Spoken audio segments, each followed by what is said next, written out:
जय भवानी, जय शिवराय। नेहमीच्या व्हिडिओमधून आपण शिवछत्रपतींबद्दल ऐतिहासिक माहिती ही मिळवत असतो, पण आज आपल्याला एक छोटीशी गोष्ट सांगायची आहे। पटत असेल तर घ्या, नाहीतर सोडून द्या। हल्ली छावा चित्रपट आणि दररोजच्या शो मध्ये नवनवीन प्रेक्षकांद्वारे देण्यात येणाऱ्या शिवगर्जना यांचे व्हिडिओ सोशल मीडियावर प्रचंड व्हायरल होत आहेत। त्यापैकी काही व्हिडिओ आपणही बघितले असतील आणि आता हा व्हिडिओ बघा।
यातील विशिष्ट व्यक्तींना धारेवर धरण्याची गरज नाही, कारण असे असंख्य व्हिडिओ सोशल मीडियावर दिवसागणिक अपलोड होत आहेत आणि प्रेक्षक त्यांच्या लाईक्स आणि कमेंट्सच्या माध्यमातून या कृत्यांना प्रोत्साहन देत आहेत। शंभू छत्रपतींच्या बलिदानाला शतवर्षांचा कालावधी उलटून गेला। या आधी आपल्याला त्याची इतकी जाणीव नव्हती आणि एक छावा चित्रपट बघितल्यानंतर आपल्या सर्वांच्या भावना उफाळून येऊ लागल्या।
शिवभक्तांची शंभू छत्रपतींच्या बलिदानाप्रती दिसणारी आत्मीयता आणि भावनांचा मला पूर्ण आदर आहे। चित्रपट बघितल्यानंतर आपण भावुक झालात तर आपल्या भावना व्यक्त करायचं आपल्याला पूर्ण स्वातंत्र्य आहे। मग त्या भावना व्यक्त करताना शिवगर्जना देऊन किंवा त्या भावना व्यक्त करतानाचा व्हिडिओ सोशल मीडियावर प्रत्येकाने अपलोड केलाच पाहिजे असली काही गरज मला तरी वाटत नाही। मग शिवछत्रपतींच्या प्रती आणि शंभू छत्रपतींच्या प्रती असणाऱ्या आपल्या भावना आणि आत्मीयता ही फक्त आणि फक्त सोशल मीडियाची रीच किंवा व्ह्यूज पुरती मर्यादित आहे असं दिसून येतं। असं कृत्य आपण इथून पुढे न केलं तर बरं होईल, कारण एक गोष्ट आपण लक्षात घेतली पाहिजे की शिवाजी महाराज स्टोरी बघत नाहीत, शिवाजी महाराज तुमची आत्मीयता आणि कार्य बघतात। शिवभक्तांची शिवछत्रपतींवरील भक्ती कशी असावी याबद्दल बंधनं लादणारा किंवा नियम घालून देणारा मी कोणी नाही। शिवाजी महाराजांवर हक्क गाजवणाराही मी कोणी नाही।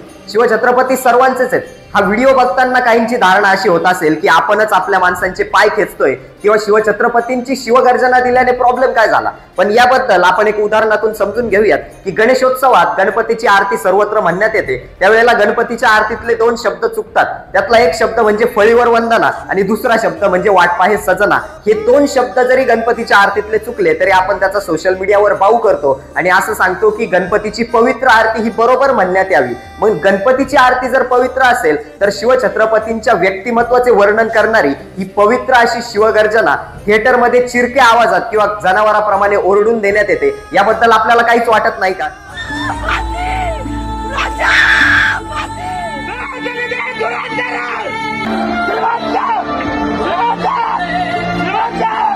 येत्या 28 फेब्रुवारी 2025 पासून धर्मवीर छत्रपती संभाजी महाराजांचा तिथीनुसार बलिदान मास सुरू होतोय। आता बलिदान मास म्हणजे नक्की काय, तर शंभू छत्रपतींनी आयुष्याच्या शेवटच्या काळात औरंगजेबाच्या कैदेत राहून 40 दिवस जी यमयातनांशी झुंज दिली त्याबद्दल शोक व्यक्त करण्याचा महिना।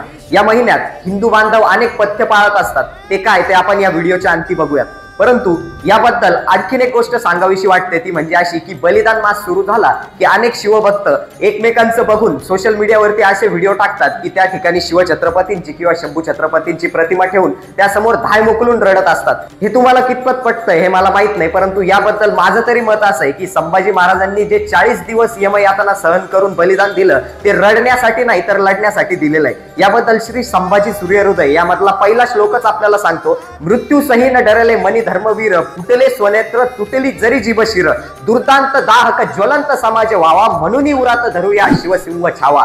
शंभू छत्रपती मृत्यूलाही न घाबरता मृत्युंजय ठरले आणि अशाच शंभू छत्रपतींप्रमाणे ज्वलंत तेजस्वी आपला समाज व्हावा म्हणून संभाजी महाराज आपल्या हृदयात नेहमी राहिले पाहिजे। संभाजी महाराजांनी इतक्या यमयातना सहन करून जे बलिदान दिलं तो या मराठ्यांचा आणि या हिंदूंच्या कपाळावरचा तिलक आणि रुबाब हा नेहमी साबूत राहावा यासाठी दिला। शंभू छत्रपती झुकले नाही आणि या म्लेच्छांना, या औरंगजेबाला, या सर्वांना एकच गोष्ट हवी होती की संभाजी महाराजांना इतक्या यमयातना द्यायच्या की ते झुकले पाहिजेत। त्यांना होणारा त्रास बघून या हिंदुस्थानातील हिंदूंच्या आणि मराठ्यांच्या डोळ्यातून येणारे अश्रू आणि आक्रोश बघायला मजा आली पाहिजे आणि आपण हे सर्व व्हिडिओ अशा प्रकारचे सोशल मीडियावर अपलोड करून यांचं हेच स्वप्न पुन्हा साध्य करून देतोय। आपण असं करण्यापेक्षा या 40 दिवस शंभू छत्रपतींच्या बलिदानातून प्रेरणा घेऊयात आणि शंभू छत्रपतींच्या बलिदानाबद्दल सर्वांनाच दुःख आहे ते मान्य आहे, त्याबद्दल शोक व्यक्त करूयात, पण त्याबद्दल आक्रोश करत असे धाय मोकलून रडणारे व्हिडिओ समाजात सोशल मीडियावरती टाकून त्याचा तमाशा मांडण्याची कुठलीही गरज नाही असं मला तरी वाटतं। शंभू छत्रपतींना हजारोंच्या सैन्याने विळखा दिला आणि त्यांना शारीरिक, मानसिक शक्य होतील ते त्रास देत त्यांचं खच्चीकरण करण्याचा प्रयत्न झाला।